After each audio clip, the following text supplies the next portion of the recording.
नमस्कार विद्यार्थी मित्रांनो, वर्गांच्या बेरजेवरचा प्रश्न हमखास सर्व स्पर्धा परीक्षेमध्ये पाहायला मिळतो आणि हे सोडवण्याचं सूत्र तुम्हाला देखील माहिती असेलच. आता सूत्र काय पहा.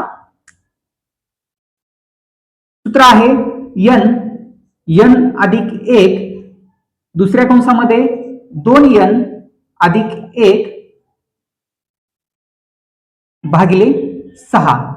पण हा प्रश्न आपण कुठलेही सूत्र न वापरता अगदी सोप्या पद्धतीने शिकणार आहोत. आता पद्धत बघा. शेवटची संख्या काय आहे? 12. 12च्या नंतर कुठला नंबर येतो? तर 12च्या नंतर येतो 13. आता काय करायचं? या दोन्हीची करायची बेरीज. 12 आणि 13 किती होतात? तर 12 आणि 13 होतात 25 भागिले कंपल्सरी 6 घ्यायचाच. आता सोडून घ्या. 6 1 6, 6 2 12. आता उरलं काय? 2 गुणिले 13 गुणिले 25. आता 13 दोन्ही किती होतात?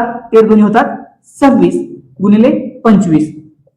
आता 25 सख्ख 150, 150 ला 0, हातचे आले 15, 25 दोन्ही 50, 50 आणि 15 होतात 65.